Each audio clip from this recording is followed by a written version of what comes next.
conjecture evolve independent motion?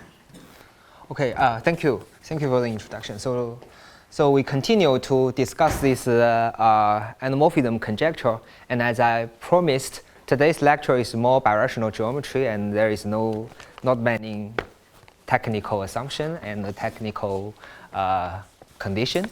So this Fakrudin's conjecture can be viewed as a high-dimensional generalization of this endomorphism Pn conjecture. But you know, this is that for this previous Picard number 1 case, it's only known up to dimension 3. So currently, our main purpose is to solve this Fakrudin's conjecture in dimension 3. Okay. So throughout this talk, we focus this X to be the smooth rationally connected projective threefold. Okay, smooth rationally connected projective threefold. Okay. And the conjecture, let us recall, by Fakrudin in 2003, he conjectures that if there is a polarized endomorphism, okay, polarized or interamplified endomorphism of this smooth rationally connected projective variety, then X is toric. Okay, so basically this toric variety means it contains a Zariski dense, this algebra torus, so that this natural multiplication action can be extended to the whole variety. Can you remind what is polarized and interamplified? Oh, okay. So as I will only discuss this notion, so just note that this notion is more general than polarized. So polarized means it up to a linear equivalence, it fixes some ample divisor up to a scalar. So this means there exists some ample divisor such that the pullback of this ample divisor is some multiple of this ample divisor with a coefficient greater than 1. Okay. So this means, so polarized means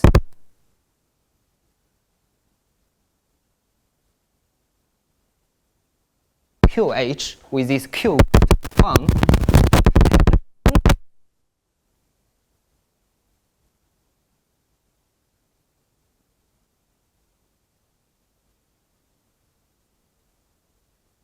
may not be proportional to H itself. Okay, so surely F is an automorphism or an in this case, we only assume it's a surjective endomorphism, but you can automatically deduce it cannot be automorphism. Yeah. Okay. Yeah, so Yes. This will be kind of strange. Yes. Yes. Yes. And is it crucial that you assume int amplified, but not just amplified? Yes. Yes. For amplified, it could be automorphism actually. No, For I mean in the conjecture. in this conjecture, we need to. Can there be an over-optimistic conjecture that if we assume just amplified and the same poles? Then I believe this may not hold for amplified and autom. Let me see.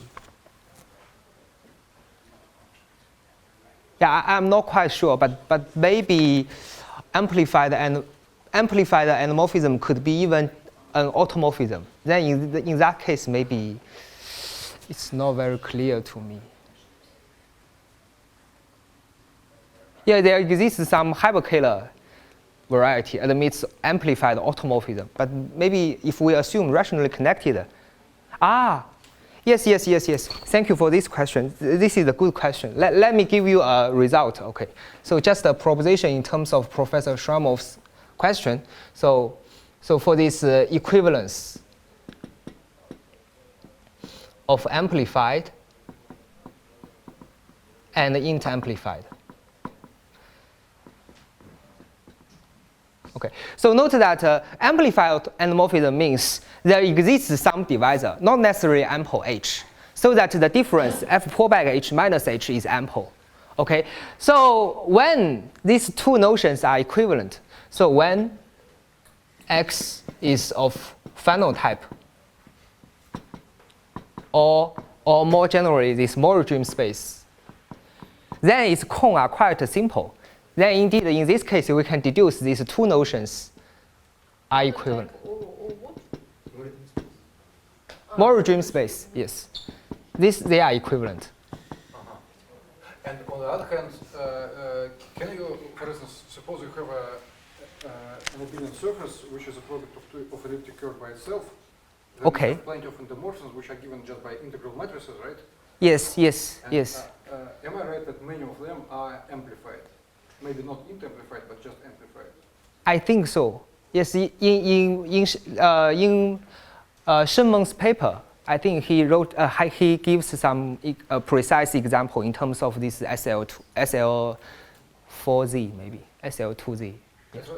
Yes. Yeah, and this tells us that if you assume just amplified without int, then this doesn't hold. Yeah, right. But in other case, here actually we need to work on the smooth rationally connected variety. So Yes, yeah. So this is another point I was just confused. Yeah. In general, surely it's not true. Yeah, it is not true. But even we know this proposition. Okay, this is due to Meng, De Qizhang, and also myself in 2002 maybe. But even we know this proposition, I still could not give a solution to this previous equivalence for rationally connected variety, because usually this rationally connected variety is slightly weaker than final type. Yeah, we do not know in other situations whether these two notions are the same. Yeah. Could you use what is in Maury dream space. Oh, you want to me? Could you just write no? The first. Oh, you mean the name? Okay. Mori Mori is is a Mori. person Mori. who designed the model program. Dream. And dream spaces, what he dreamt about is a Yeah. with a good Mori column Yes. and where And there are some chamber decomposition. But I'm sorry, I could not explain this because the definition is too long. no, basically it's the diffusion that it's a class of varieties where all the steps of minimal model program run very well. Yeah. From any divisor, we can run the MMP. Yes.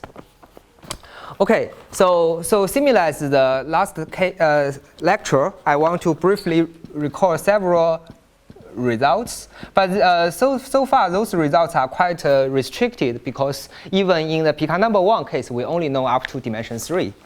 Okay, so for the Picard number 1 case, as I have already mentioned, there are several results. Okay, I will not repeat it today. So the second situation which this conjecture is true is when, as this is mentioned in the first lecture, if this XF has totally invariant ramification,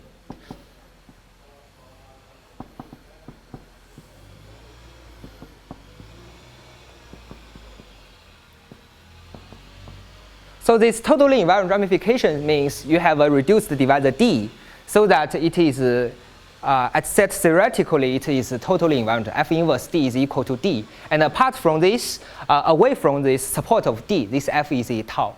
Okay, but this is too artificial. But we have some motivation to study this problem due to some arithmetic conjecture. Okay, so this is due to Meng and myself. Maybe I forgot, maybe 22. And the surface case, it has a positive answer. This all falls under the assumption of the conjecture. Yes, arbitrary dimension for the second case. But note that this condition is too strong. In general, we cannot expect this condition to be true. So for the surface case, it has a full solution due to Nakayama. And this is equal to, so Nakayama's theorem, okay, this is Nakayama's theorem, is due to Saito's conjecture. Okay. So for this Fakhruddin's conjecture, in dimension 2, actually it's Saito's conjecture. And in 2002, Nakayama proved this conjecture, okay.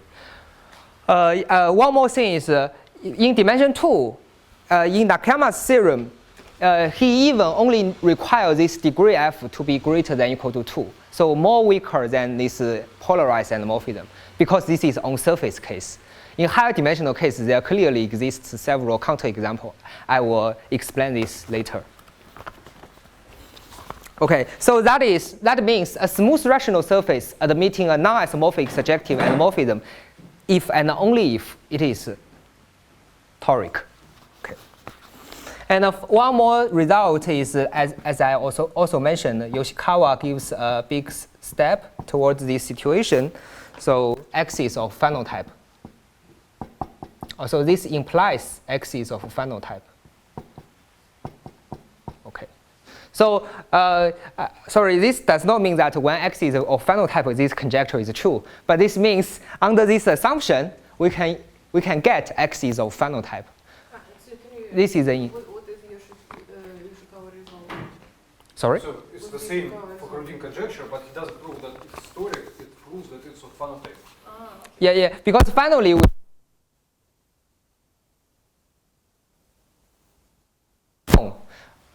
this is an immediate step, okay?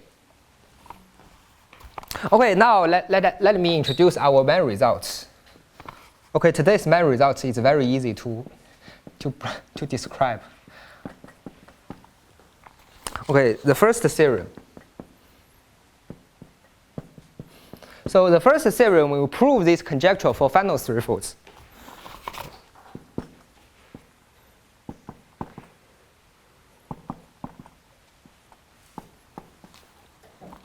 So a smooth final threefold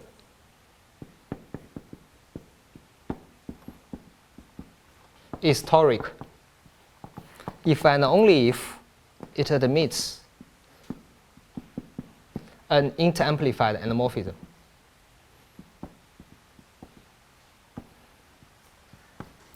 Moreover, so this is the first part. The second part is we are also interested in the non-isomorphic surjective endomorphism. Okay, so a smooth final threefold admitting a non-isomorphic surjective endomorphism.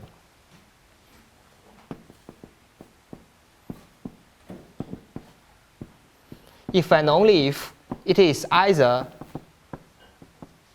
toric or it is of the form P1 product with the diapason surface.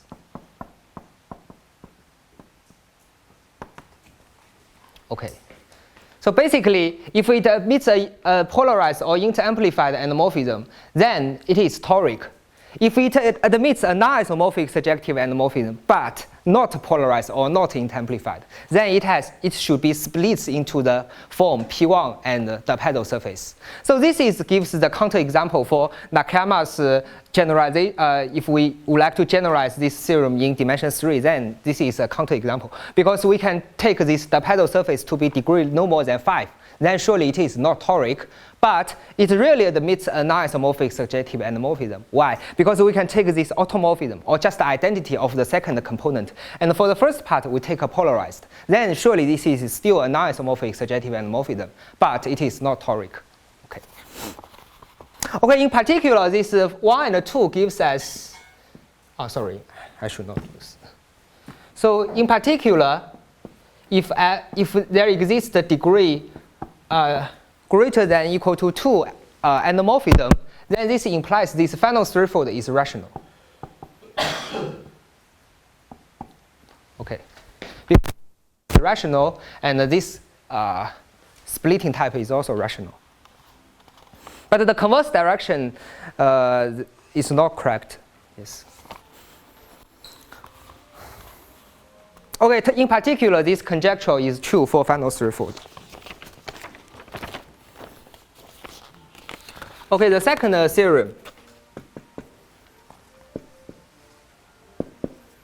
Okay, so this is due to my recent joint work with Chen and Meng.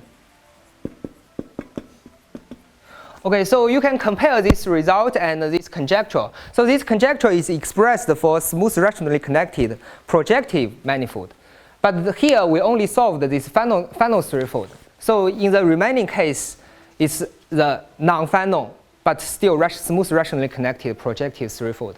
Okay, so in this case, we are working on this problem, but later on we realized that there were several difficulties we met, and I will briefly explain this later. But at least we have a satisfied solution for Picard number 2 case. So conjecture A is correct for dimension x equal to 3 and the Picard number equal to 2. So indeed, this theorem, initially we are considering another question, which I introduced. Conjecture A is this conjecture. Or Sorry, maybe I should use. Sorry. Yeah, in the first lecture I used some other, but surely if this conjecture is true, then in the first lecture I mentioned that conjecture should also be true. Yeah, because that means this is some fibration. Then in that case, it should be P1 fibration over Pk number 1 case, and I believe that is true. Yeah. Okay. So to study the motivation to study these partial results is due to the following Sorry, my question. But theorem A doesn't prove the conjecture because X may not be smooth, right? Or what's the Sorry, I always assume X is smooth rationally connected. Yes. So the question probably is why theorem A, the first part, doesn't prove the conjecture. Yeah. I mean, from Yoshikawa we know that it is final. Final type. Funnel type and funnel, in different things, funnel type is a kind of funnel, but you add some boundary. You are asking why this theorem A do not prove? Sorry, because this funnel, as I just said, this funnel threefold is not the whole funnel type variety. Yeah, funnel type variety is contains more classes of varieties. Yes. So the motivation to study this result is due to the following totally invariant question. Okay, so if we consider so I give the following corollary.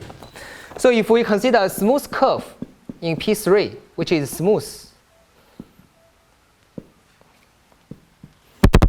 and suppose there is the polarized endomorphism of P3. As I mentioned in the first lecture, suppose some subset is totally invariant. Then for the last conjecture I mentioned, it's so-called the linearity conjecture. So it is conjecture that this C is linear. Okay, but I said in dimension 3, it's only known for divisor case. Even for curve case, there is no full solution. So in this case, I would like to give a positive answer if we assume the following assumption.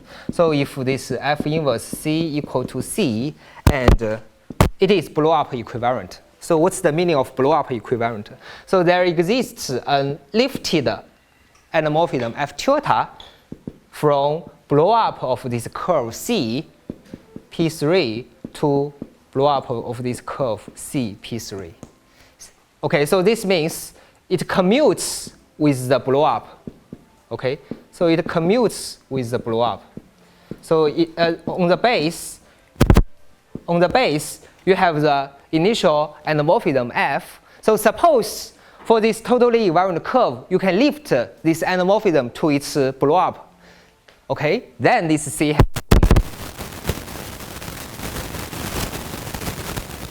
Okay, so how to see this corollary C immediately from theorem B? Because if you blow up a curve C, okay, then this is smooth rationally connected. Okay, so this is smooth, and since this F is polarized on the Pk number 1 case, it's always polarized. Then this F tilde is also polarized because for the birational map, this equivalency of the endomorphism, if one is polarized, the other one is polarized. Okay, so the upstairs, this F tilde, we assume. So this F tilde is also polarized. So we use this theorem B because this is Pk number 2, so it is toric. Okay, so if you blow up something to make it to be toric, this must be a toric blow up. This means you need to blow up the toric boundary. So toric boundary has to be linear. So this means this C has to be linear in P3. Okay, so this corollary C is the initial is what we would like to study in the beginning. Okay, so this is the motivation to consider this linearity conjecture for totally invariant curves in P3. But this assumption does not always hold. We construct some explicit examples, but we expect after some deformation, this conjecture, this equivalency of the blow up holds true. Yeah. If F was not module, it would just lift immediately, right? Yes. For automorphism, it lifts immediately, but for endomorphism, it may not be always true. Yeah, we construct some examples in our paper, but yeah, but we expect after some, after some deformation composed with some automorphism, then it becomes true. Okay, so just one more thing. So for this linearity conjecture, as I mentioned, for P2, this linearity conjecture holds true due to the Fornes and Sibony, maybe 30 years ago. And also Gujia gives another alternative proof, maybe 20 years ago. Okay. And for the divisor case, it's known due to Anhels-Hurin and Nakayama Zhang. Now, in the following, I will give some ideas to prove this theorem A and theorem B.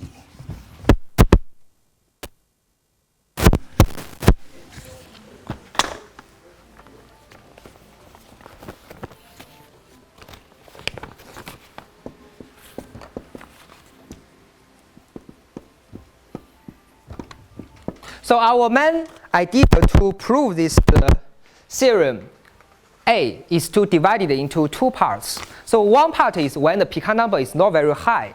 In this case, we can analyze the situation directly. So more or less, the Picard number is just 1 or 2. If Picard number is 1, then it's already known due to the nice result of Professor Emerick, Rowinsky, and Van der Ven.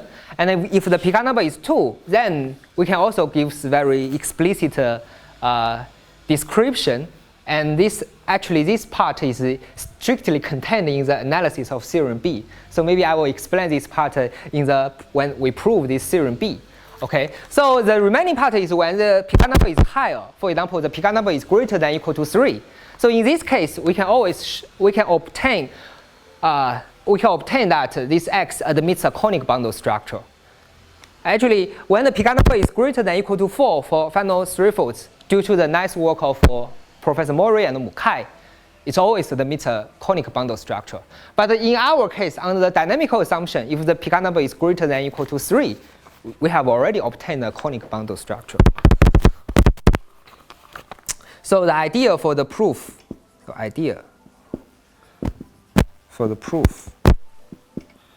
of theorem A. So in the following, we only consider a non-isomorphic surjective endomorphism. Okay, so this degree is greater than or equal to 2. So there are two steps.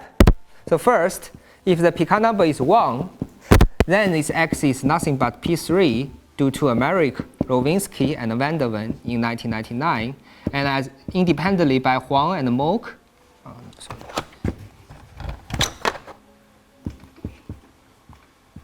In 2003. Okay. We can show either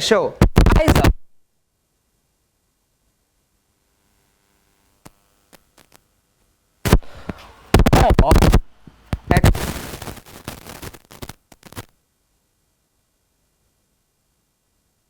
Okay.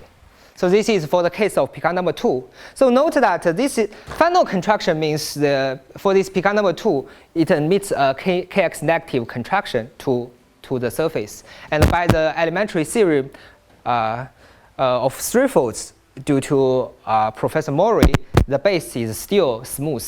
So it is P2. Okay. And another situation is X2P3 is a blow up. It's a toric blow up. So this means you can either blow up a point or blow up a line. And when it's show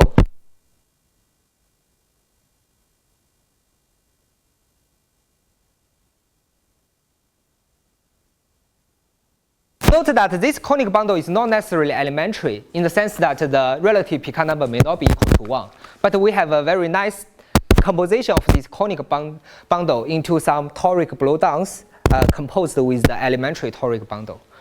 Elementary conic bundle, yeah. I will explain this. So this is due to the theory of Mori Mukai as well as our dynamic.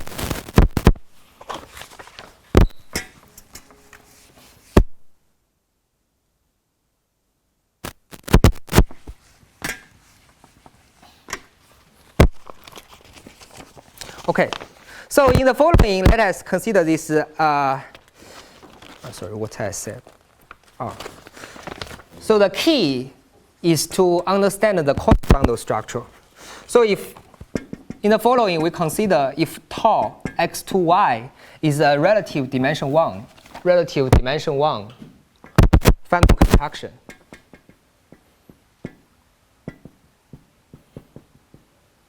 Okay, then we know the following implication.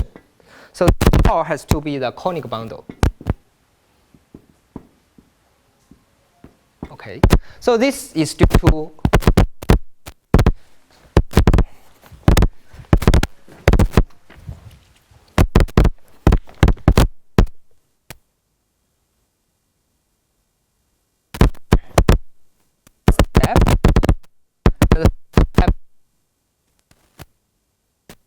to show. Finally, we would like to show the splitting. So that it's a natural toric structure. But from this to our final destination, we need to first prove it is a smooth. This means there is no discriminant locus. Okay. So we need to show it is a smooth holomorphic P1 bundle. So in the sense that the discriminant locus is empty. Okay. So this part we need dynamics. Okay, we need our endomorphism assumption. So this part we need. What does it mean, delta R? Discriminant. So this means the point on y for which the fiber is not smooth. Okay. So this is for the conic bundle. It's a smooth fibration. Oh no, it's a P1 fibration. There may exist some singular fibers. But under this endomorphism assumption, we can prove actually this discriminant locus is empty. Okay. And then the next part is, this is just a holomorphic P1 bundle. This is a holomorphic P1. But to be an algebraic P1 bundle, we need the vanishing of the Borel group. So this is also well established. So for example, by, sorry, I could not pronounce very correct. This mathematician. So if the base y is rational, then it's a Borel group. So that it's an algebraic P1 bundle. So the meaning of algebraic P1 bundle means there exists a rank 2 vector bundle E. Okay, so there exists a rank 2 bundle E such that this X is isomorphic to the projectivization of this E. Okay. Finally, so till now we don't need any interamplified assumption. So till now we have we only require there exists a non-isomorphic surjective endomorphism. But finally, okay, so this is the third step. This is the fourth step. Okay, so we want to show it's a splitting P1 bundle. So this means there exists two invertible sheaf such that this E is isomorphic to L1 direct sum with L2. Okay, but here we require interamplified. Okay. So finally, once this is proved, then we show that this X is actually a splitting P1 bundle over a toric variety because the base. Excuse me, speaking about this result of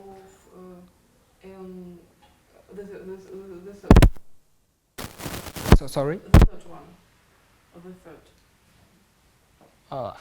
There is a vector bundle from 2 such that in general it is not true. What is assumption for being this true? Because the base, the Borel group of Y is trivial. So if the Borel group of Y is trivial. Okay, and this in particular holds true if Y is rational. Okay. Borel. Oh yeah, sorry. Yeah, Borel group. Yeah, yes, you are right. Sorry.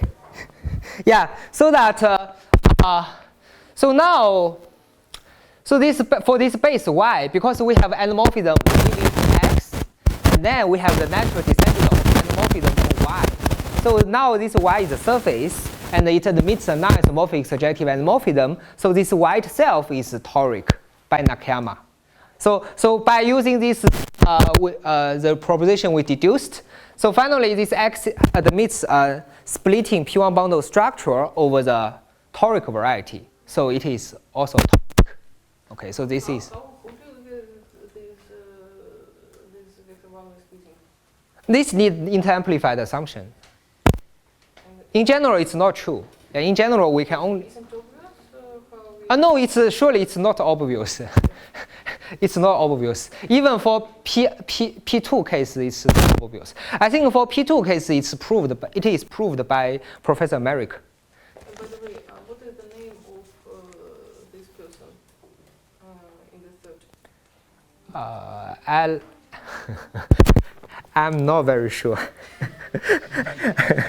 I'm not very sure, but yeah, I don't know how to pronounce it. I'm sorry, yeah. But anyway, I think my spelling is true. Every time when I write down the name, I carefully check the spelling.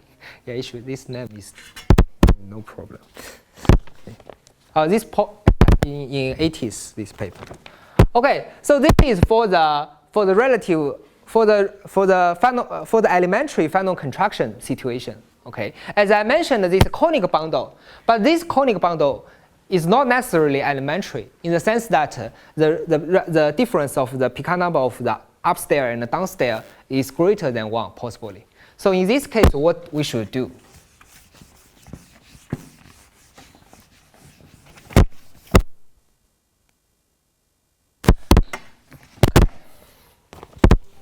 So in general, if X is a smooth final threefold with a conic bundle,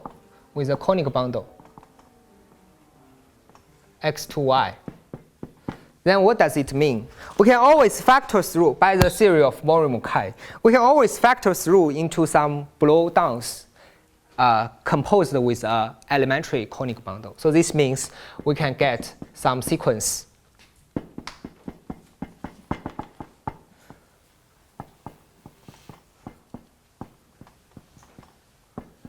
Okay.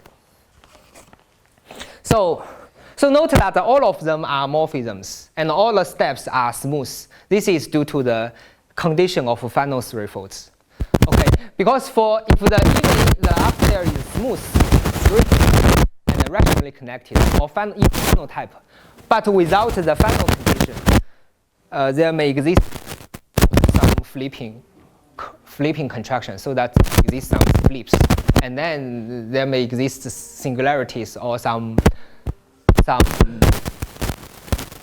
But here, we can always find such a very good factorization. Okay, that is the following conclusion. So the first, what is this R? This R is the one. Okay, and this xi is smooth. I do not claim they are all final. It is possible that some intermediate step is non-final, okay, but we still have the smoothness assumption.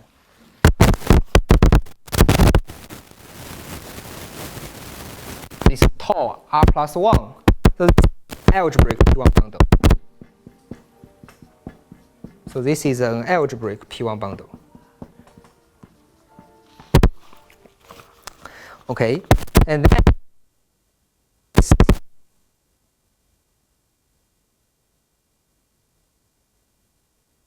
so this x1 to xr plus 1 are composed with divisorial contractions. Okay, so this x and xr plus 1 are indeed birational. Okay, they are birational. So this composed, what's this? Can we describe? Actually, we can describe this map. This is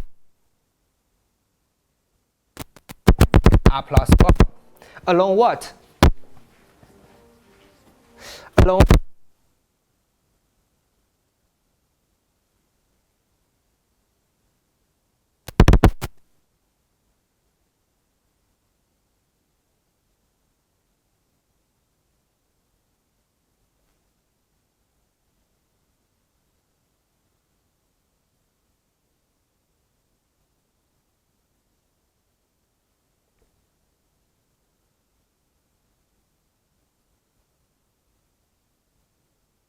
on y.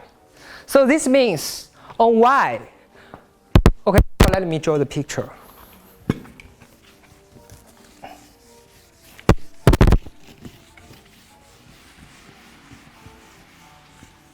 Okay. So let us consider this y. What's this y? This y is a surface. Actually, there is one more 4. One conclusion 4, but I will explain this later. Okay. So let me first explain what's the meaning of the third. So basically, this y is a surface. Okay. So y is a surface. This is y. This is y. And the xr plus 1 is a P1 bundle over this surface. So you have this. Okay. So this is the, or maybe my picture is ugly. So we have the P1 bundle. Okay. So this is y. This is xr plus 1. And we have some disjoint curves. For example, this is C1, and this is C2, and this is C3. Okay, and then we have some curves living upstairs dominant this C1, C2, C3, which I called C1 bar, C2 bar, and C3 bar. Okay. And then what's the procedure from x to xr plus 1? This is every time you blow up one thing. Okay? So if you blow up, first you blow up C1 bar, and then this C2 bar and the C3 bar by the proper transform is still a curve. And in the next step, you continue. In the next step, this C1 bar has already become a divisor, right? And you can continue to blow up this C2 bar. And you blow up those disjoint curves. And finally, you obtain this x. Okay? And then you can imagine actually there are 2 divisors for each ci. Why? Because for example, if you consider C1, and you consider the inverse image of, in xr plus 1, what is it? It is a P1 bundle over C1, right? So if you consider the proper image of this C1 inside this xr plus 1, it should be a P1 bundle over the curve C1. So you have the divisor. And then if you further blow up this C1 bar, note that this C1 bar is a section of this P1 bundle over C1. So somehow you will obtain another divisor. Okay, so this is the point I want to further draw. Okay, so for example now for the simplicity I will use some easier notion to represent. So now initially you have x and you have y, and it factors through x2 to xr plus 1, and finally you have y. And here you have 3. For example, you have 3 curves, C1, C2, C3, C1, C2, C3. And then in here, you will have 3 divisors, which are P1 bundles over this C1, C2, C3. Okay, so you will have, for example, you will have, okay, so this is, I will use this E1 tilde, E2 tilde, E3 tilde. Okay, so each EI tilde is defined by this tau r plus 1 pullback CI. Is it clear? So as I mentioned, this is just the inverse image along this P1 bundle on this, because this is the P1 bundle. So you take each CI, you consider its inverse image. And then you have some, as I mentioned here, you have some CI bar living in this EI tilde. Okay, I use a different color. Okay, now you have, for example, you have C1 bar, you have C2 bar, and you have C3 bar. Okay, so these curves dominant C1, C2, and C3. Okay, and then the step from x to xr plus 1 is to blow up those curves. So if you blow up those curves, then you will obtain, in the last step, you will obtain something like this. So this is still the initial E1 tilde with this C1 bar. So for simplicity, I only identify this C1 bar with this C1 bar, okay? For this, the last step is to blow up this C1 bar. So until here, this C1 bar does not blow up, okay? So, but other places is already replaced by a divisor. So how can we draw this picture? It becomes... Sorry. It is a part of point 3 that no CI bar is a fiber of map to Y of tau. No fiber. It's all of them are dominant. I have already mentioned this. Its image is CI. Yeah. It cannot be fiber. If you blow up fiber, then it is not a conic bundle anymore because you will have some non-equidimensional part. So to make this composite is being a conic bundle, you should only blow up sections. Yes. So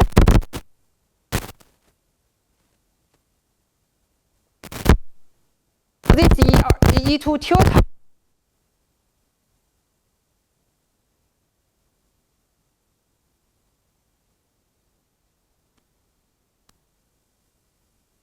Okay.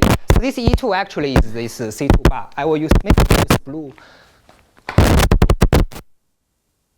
This is the inverse image of this C2 bar, and this is the inverse of this C3 bar. Okay, so I will use 3. Okay, and finally, in the last step, you blow up this C1 bar, and also you get one more exceptional divisor. So this is this stage. Then you continue to obtain one more curve, one more divisor, which is E1, and this is your C1 bar. Okay, so this is the last step. Okay, is this process clear? Okay, indeed. So someone will ask, what's the status? How to compare EI bar? Indeed, by the theorem of Mori-Mukai, every step you want to go from X to Y. Every step, you just contract one of these EI, either EI tilde or EI. Both of them are contractible. And if you contract, then they are still smooth. And then, so every step you contract one of these pairs.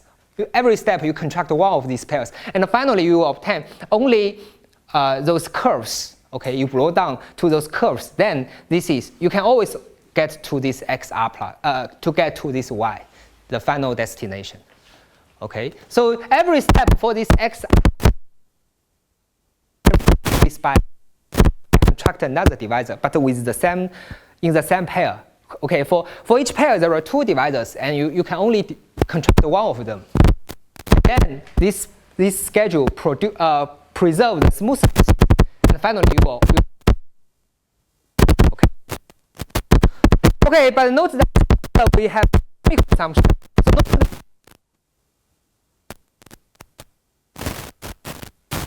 should be F inverse invariant because all these steps are equivariant. So this means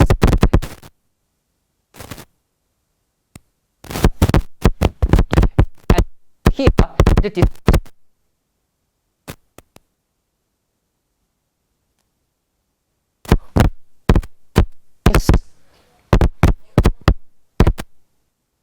model program invariant. It must fix this blow up. On Y, those curves are maybe this notation is bad. I should use G. G is better. I use G. Then finally, on this smooth rational, it's totally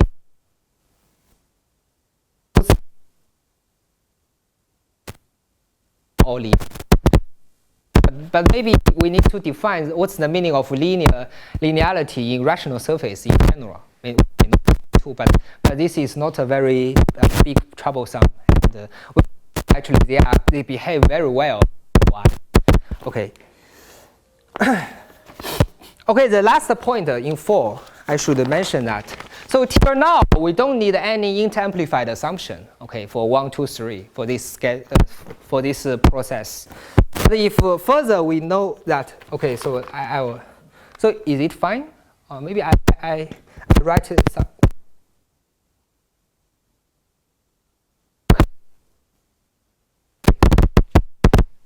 So 4.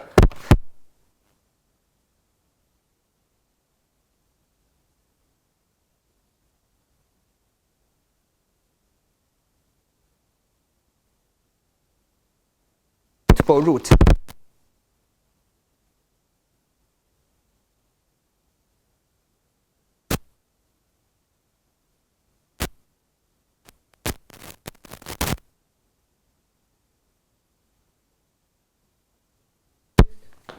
I will explain what's the meaning of suitable roots. So actually, I have explained every time you can pick one of the divisor to contract. So for each pair, you can pick either EI tilde or EI to be contracted. So the suitable root means suitable EI or EI tilde contracted. Then finally, we will obtain this conclusion. Okay. It's a suitable root such that X is a toric block.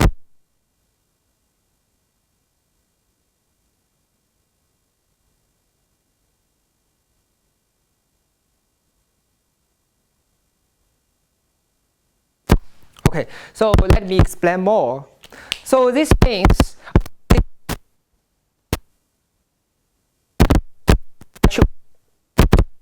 X choose for Xi. So for this Xi is to contract either EI tilde. Okay. Finally, this XR plus 1 when you contract all of the one of these components of all of those pairs, and you will obtain this XR plus 1. So this XR plus 1 becomes a splitting P1 bundle over Y. And Y is the toric surface by the Nakayama's theorem, so that this is also toric. This is also toric. And furthermore, by the linearity, as I mentioned, this X2 XR plus 1 just blow up some toric boundary so that we obtain this X is toric. Okay, so this is the idea for the proof.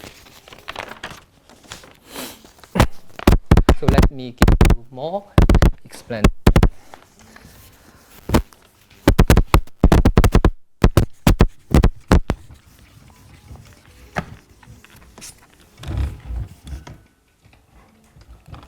Okay, so,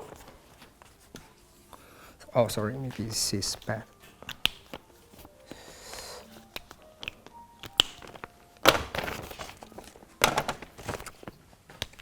So there are 2 steps. So step 1. So if F is non-isomorphic, final threefold. Okay, final threefold. I'm sorry, what do we know now? Because in our theorem A, I have mentioned that there are 2 situations. One is to completely specific to this conjecture. Okay, so I will. So if F is a non-isomorphic, then we can prove either F is int-amplified, or it must split into P1 across the puzzle. Okay, and step 2 is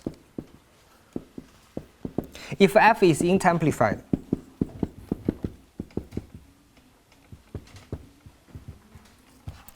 and Picard number is greater than equal to 3, then we prove X is toric. So for the Picard number equal to 2, as I mentioned, with some easy observation, we can prove either it admits a final contraction to P2, or it's a toric blow-up from P3, right? For this final contraction to be onto P2, it is a conic bundle. But then one thing remains unknown, why it is smooth. It is splitting P1 bundle over P2. Okay, so give some ideas for this proof. Actually, initially in my previous work with the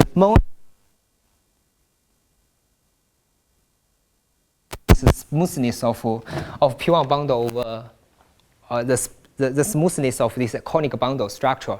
But later on, when doing the joint work with the other guy this year, we realized that for the case to P2, it's very simple.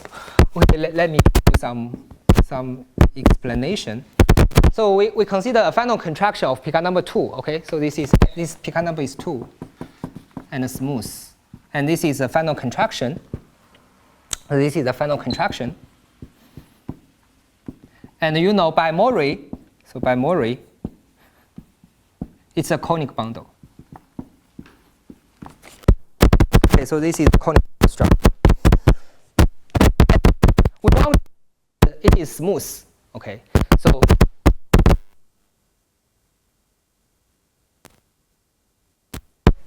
the discriminant locus is empty. Then by the elementary theory of the conic bundle structure, we know it is of pure codimension 1. It is of pure codimension 1. So this means we have some components. And in this case, actually, it has to be some triangular. But anyway, we don't need this part. So we have one component. Okay, so this Z is contained in the discriminant locus. So the meaning of discriminant locus means the fiber over which are singular. And further, there is a further description.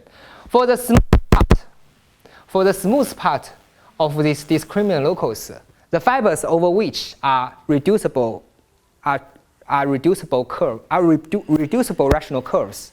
So if S is in the smooth locus of this discriminant locus, then this fiber XS. So there are two situations, okay? This XS has to be the union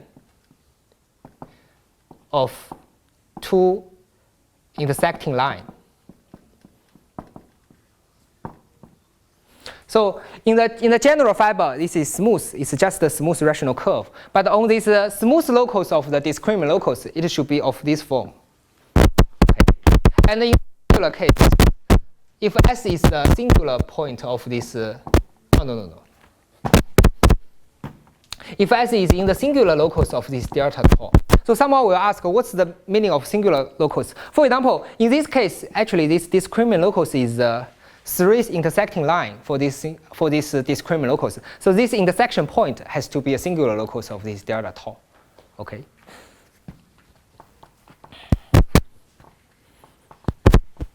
So this fiber is like this. And if S is in the singular locus, then this XS is a double line. Okay, so this means, yeah, you have two double lines. So more or less, this is the discriminant locus is sometimes is also called the degenerate locus. So you can imagine this smooth curve on some special point on the singular locus. On the general point of the singular locus, it first degenerates to reducible lines, and if you degenerate once more to the singular locus of this discriminant locus, it becomes a double line. Okay, so this is the philosophy of this discriminant locus. And then how can we apply this with our dynamic property? We use our dynamic property to eliminate the existence of this delta tau.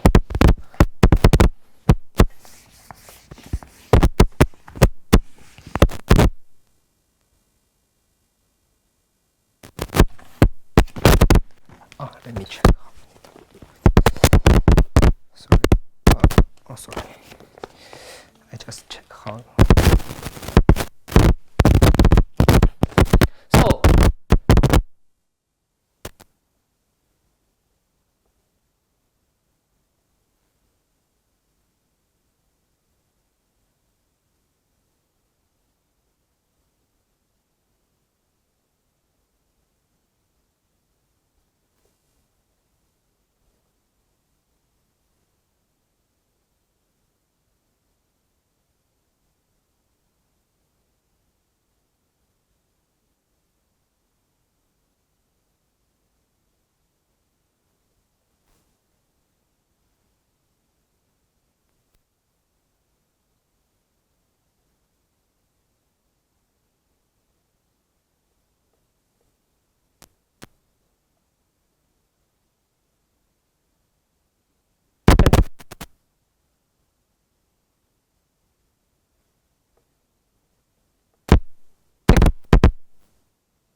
point, it always of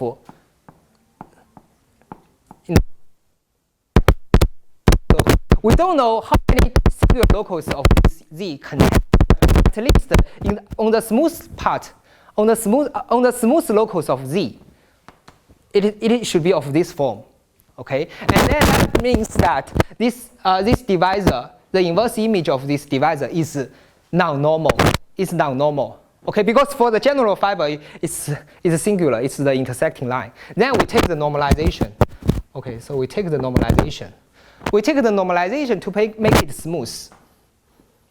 I'm not sure how to write it correctly, but maybe, yeah, I use the. So we obtain some normalization.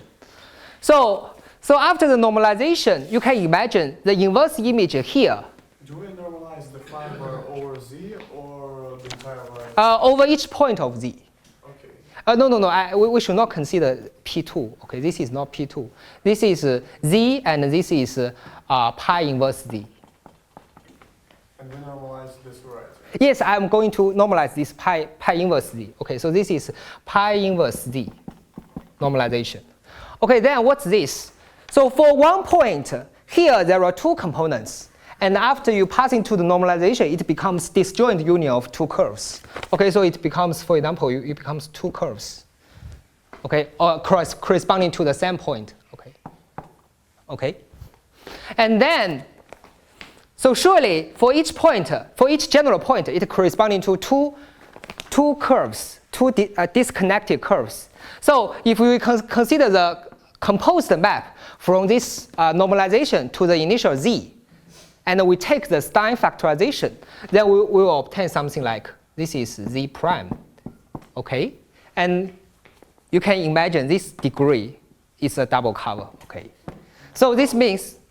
Okay, so how is the normalization of the total space and the normalization of fibers connected? So is it possible that the whole variety. Oh, you mean this pi inverse Z is disconnected? Well, okay, I don't know about I don't know about pi of Z. Maybe.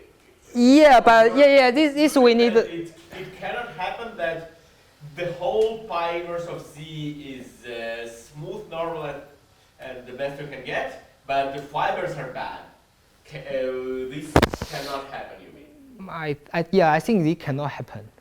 It cannot happen. So as I mentioned here, in this step, if it is not elementary, it is Picard number is the relative Picard number is greater than 1. Then surely, if you take this is a discriminant locus actually. This C1 is a discriminant locus. Then if you consider the inverse image, it will be disjoint. It will be union of two irreducible surface, right?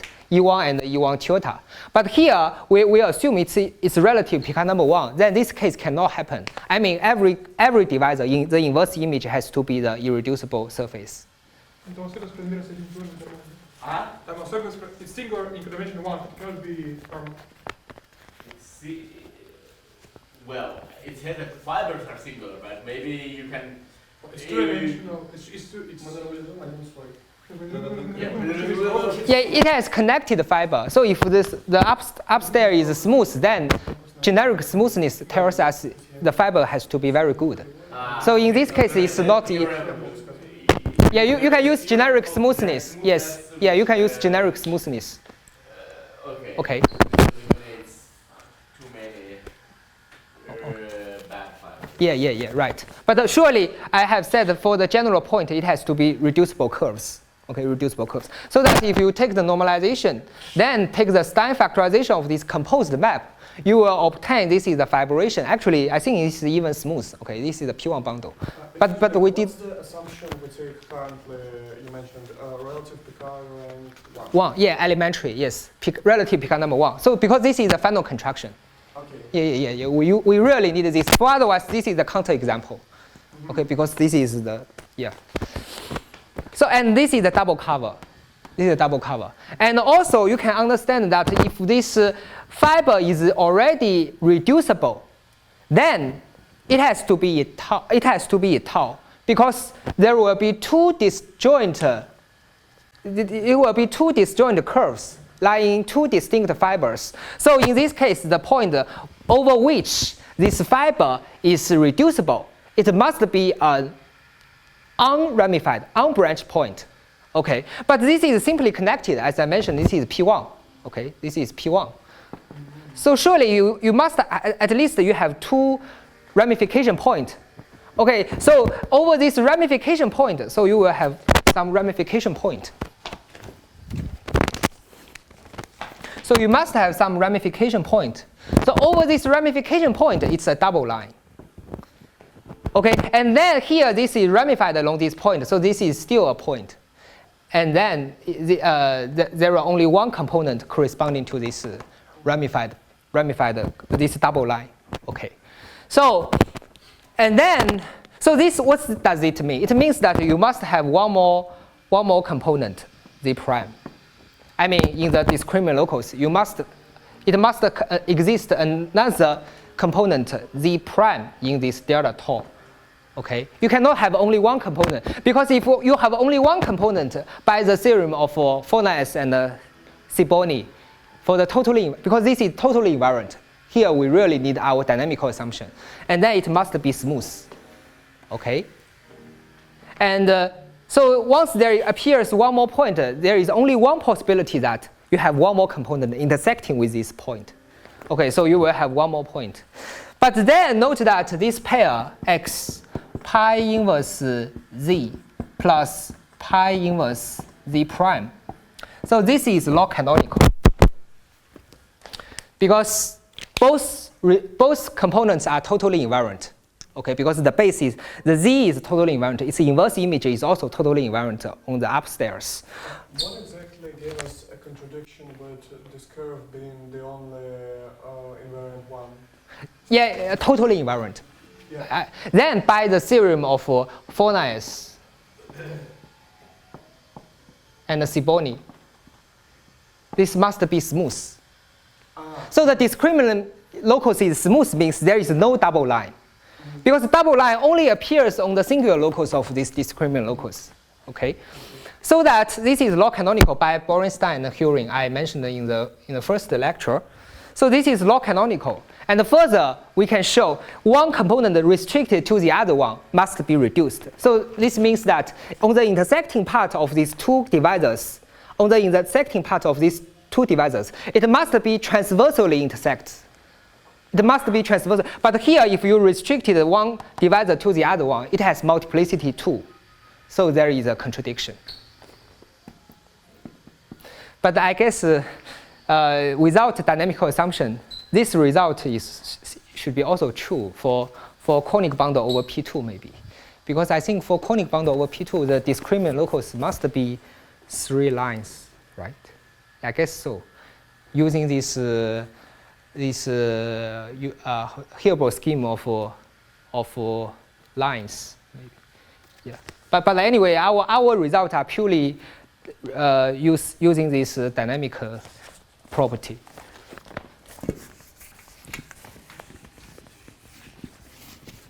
And also, it is not very hard to extend this result to any smooth projective threefold with a final contraction to the base. Because actually, this part has nothing to do with this is P2. Even for other rational surface, it works.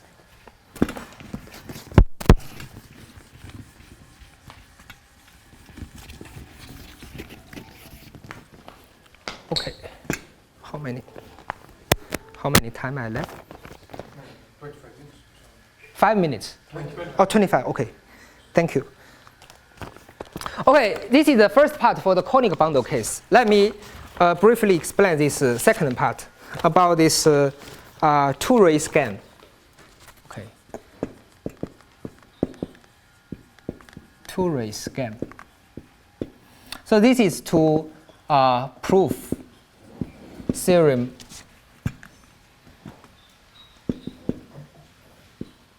B. Okay. So from now on, we assume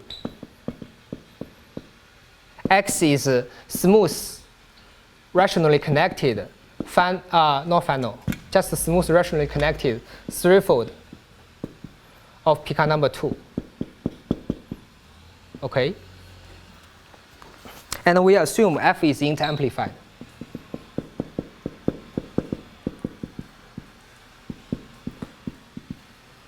and we want to prove it is historic.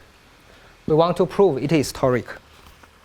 So first, note that by Yoshikawa,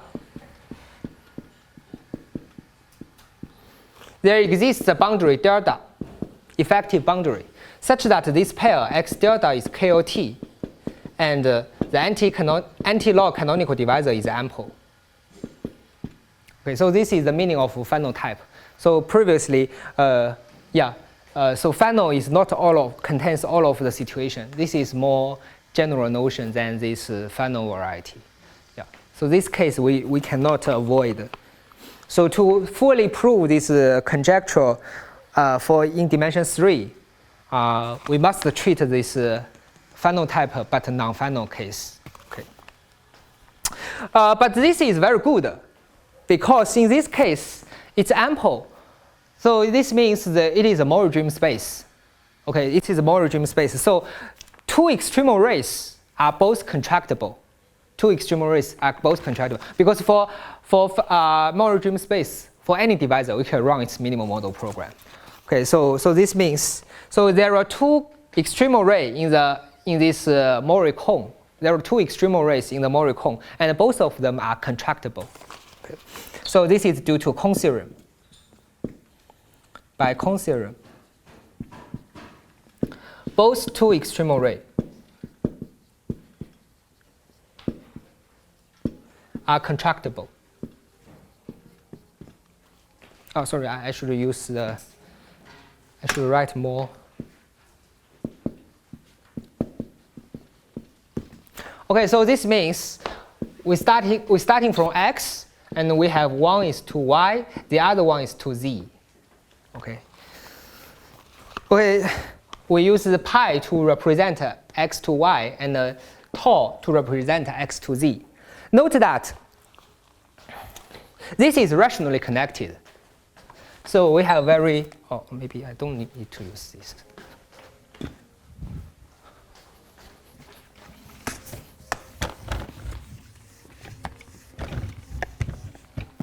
Okay. So by Miyaka-Mori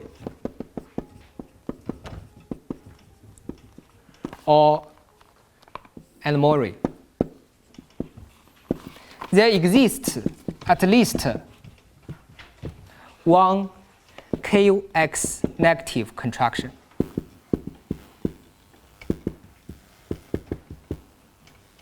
What does it mean? So it means that, so for this contraction, if we take this extreme array, there must exist at least one ray with a negative intersection with the canonical divisor. For otherwise, this canonical divisor should be NAF. Because if it intersects, it has two, by the Kleiman's criterion. So if this a divisor has positive intersection or non-negative intersection with any extreme array, then it is NAF. So if the canonical divisor is NAF, then it cannot be rationally connected or even uniruled. We can also use the big theorem of Boxon, Damayi, Poe, and Peter-Nail. Okay, so once this is non-uniruled, there must exist a kx negative extreme array. So this means that there must exist a k negative contraction. So for the k negative contraction, by Mori's theorem, the target it cannot be a small contraction. It can only be divisorial or final contraction.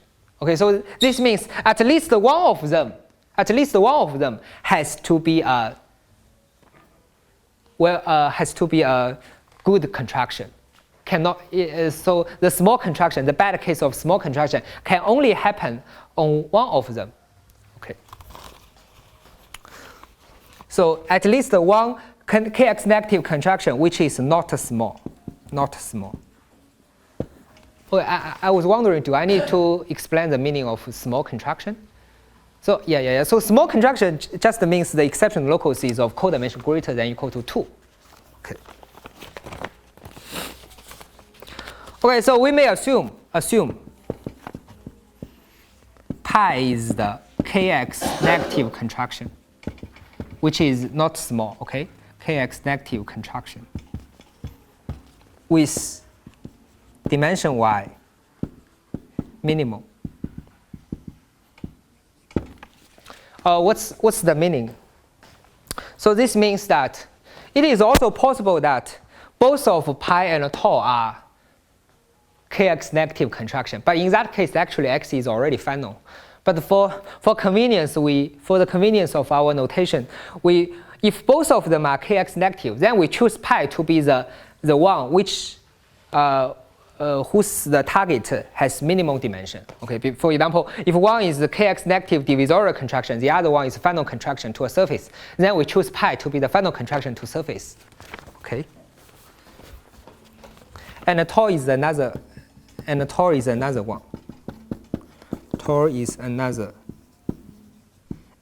contraction. And note that both pi and tau are F equivalent. So what's the meaning? So this means that initially you have the endomorphism on X. Okay, you have the endomorphism on F. And then by running the minimal model program, actually both F, this F can descend to both Y and G up to an iteration. So maybe there is a G and there is a H. Okay. So it goes just from minimal model program or such? No. So for the final contraction case, for the Moore dream space, it is always true. Endomorphism can always descend because there are only finitely many extreme array. So this is always true up to an iteration. You can always descend it to the downstairs. But in general, it may not be true. For example, I think for positive entropy automorphism, there may exist some example which it cannot descend to downstairs. But here, using the theory of developed by Shenmeng and also Shenmeng and De Qizhang, if there exists an inter-amplified endomorphism, then all of the surjective endomorphism can descend to downstairs. Yeah. So all the extreme arrays are indeed contractible, and there are only finitely many extreme array, and as such this endomorphism F permutes those extreme array, and there are only finitely many. So that if you replace this F by a power, then it fixes them. So that once it fixes the extreme array, then it can descend to downstairs. Okay.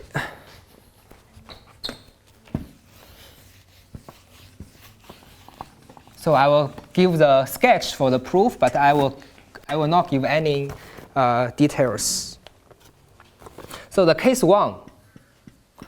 In this case, dimension y is 1. So if dimension y is equal to 1, then there is only one situation. Pi is a diapason fibration over P1. Okay, if this is essentially by Morris theory. Okay, so this means the general fiber is the diapason surface, and also the degree cannot be 7. I remember, yeah. And in this case, we show pi is a P2 bundle over P1. So what does it mean? It means that by the Grothendieck theorem, this is a splitting P2 bundle over the P1. So surely it is toric. And indeed, for this diapason fibration over P1, for the surface case, actually for the surface case, a diapason surface admitting a non-isomorphic surjective endomorphism has to be toric, so that the degree has to be greater than or equal to 6. So, and for this general fiber, actually we can choose the periodic fiber, and then the restriction to those general periodic fiber, it induces the non-isomorphic surjective endomorphism. So actually, in this case, with the dynamical assumption, we only need to treat the case when the fiber is the diapason degree greater than or equal to 6 and not 7, because 7 cannot happen by Morris situation, Morris result. So that for the sextic diapason surface over P1 and the quadric diapason over P1, we prove both cases cannot happen. And finally, pi is a P2 bundle over P1. The case 2. Yeah, actually, initially we thought this proof is very easy, but it turns out it's very complicated in this situation. Yeah, I think this case 1 is the most troublesome case in our discussion. If the dimension equal to 2, then pi is a conic bundle. And I think I have showed this case just now. Okay, this case is very easy. So this implies pi is a P1 bundle over P2, and also splitting P1 bundle over P2. This is further, it is a splitting P1 bundle over P2. So this step, we need the Professor America's result in 2002. Okay, so the last case is when dimension y is equal to 3. Then this implies both pi and tau are birational. Do you know why? Why this implies both of them are birational? Because if the situation, for example, if the dimension of z is smaller than 3, then it's automatically a kx negative contraction. Because you can always restriction to the general fiber using the adjunction formula, then it must have negative intersection. So once this dimension y is equal to 3, then this means both of them are birational. Okay. And there are 2 subcases, but I will only give the outline for the proof. So there are 2 subcases. We know that this pi is divisorial by our assumption because pi is a kx negative contraction. Okay. So subcase. So the first subcase is tau is divisorial. But note that tau is divisorial does not mean that tau is a kx negative contraction. I only say the exceptional locus of tau is a divisor. Okay. And then in this case, we will have 3 divisors. We will have 3 divisors. One is canonical divisor. The second is the exceptional divisor of pi. And the last one is the exceptional divisor of tau. Okay. And note that this x is Picard number 2. So we will have a linear equivalent. We will have a combination. There exists some x1, x2, and x3 satisfies this is numerically trivial, because it's Picard number 2 and we have 3 divisors. And then what we would like to show is this case does not occur. But this part needs a lot of technical computation so that we show this number, this pair x1, x2, x3 cannot exist. Okay. Subcase 3, 2. The second small case is when tau is small. So tau is small means the exceptional locus is of codimension greater than or equal to 2. So in this case, we cannot have one more divisor directly from tau, right? But a good thing is by a lot of detailed computation, we can prove in this case x is weak Fanon.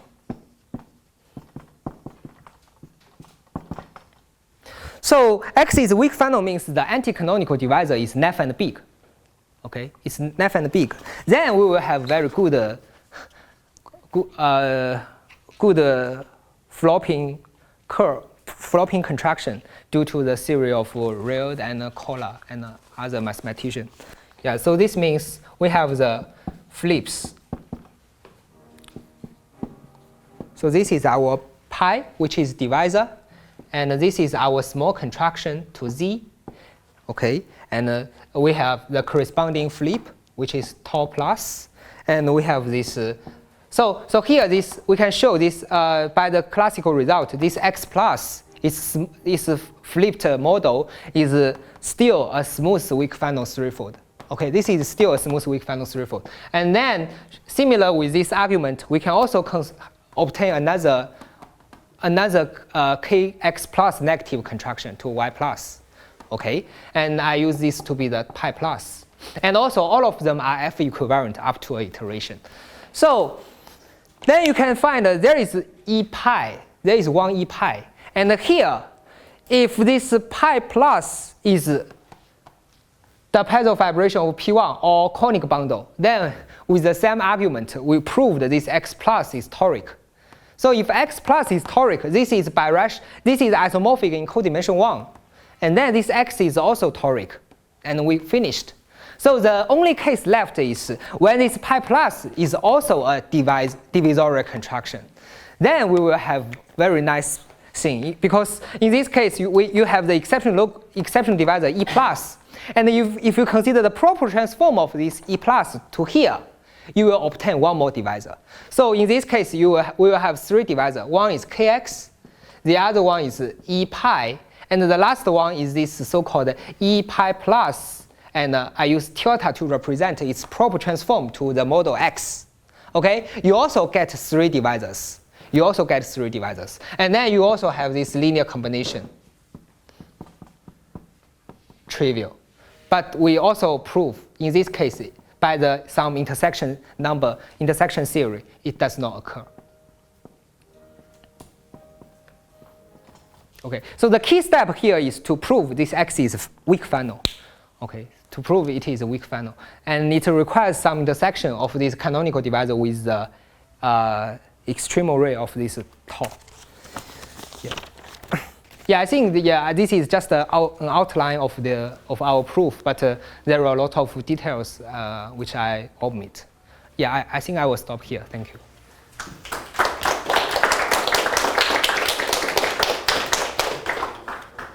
Of course. Do we have any questions left?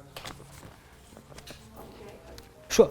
I just want to ask, where did you use int amplifyness in the proof of your theorem? I mean, you said that by this int amplifyness some vector bundle split.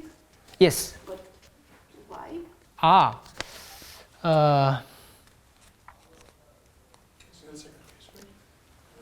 In this case, we used this int amplified morphism for this projective bundle over the base, and then on the base, this F can descend to another int amplified endomorphism on the base. Yeah, this is equivalent. And then by the Fakrudin's result, or what I mentioned the last time, we can find some periodic fiber. Okay. And for this periodic fiber, up to iteration, it induces another int amplified endomorphism on the fiber, which is degree greater than 1. Okay. Yeah. And then we need a result of Professor America, which says that if you have a P1 bundle over the base, but I guess that result currently can be is already extended to arbitrary dimension. So for the P1 bundle case, if we have a non-isomorphic endomorphism whose restriction to the fiber is degree greater than 1, then this over the base P2. Only on the base and yes, I need this the existence of this periodic point, and also the degree on the fiber. And then this degree, once the degree on the fiber is greater than 1, and plus the base is P2, then this bundle splits. Yes. And was this the only place where you actually used int amplifiedness? Well, which case? The only place in the proof where you used int amplifiedness. You mean Professor America? Yeah. I think her proof do not assume int amplified, but she requires this restriction to a fiber. The degree is greater than 1. And then essentially there are 2 situations. One is this, because now this is an algebraic bundle PE, right? It's over the base P2.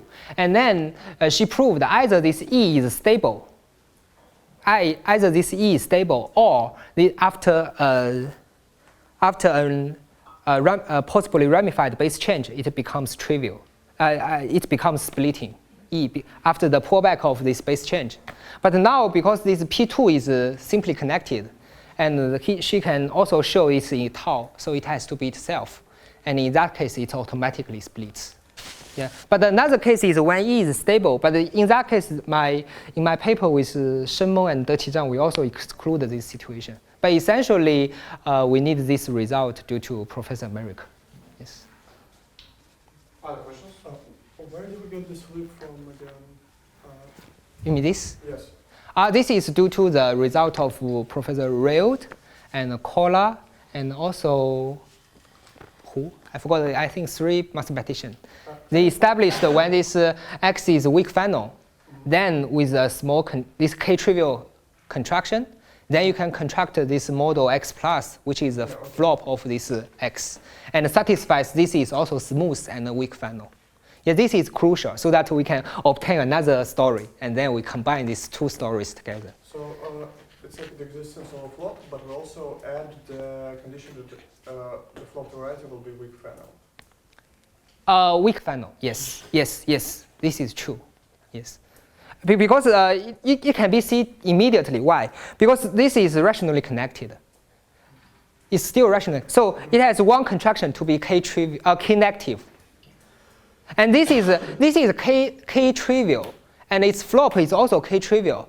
So this means this minus K has non-negative intersection, has non-negative intersection with both extreme array. So minus K immediately it is NF.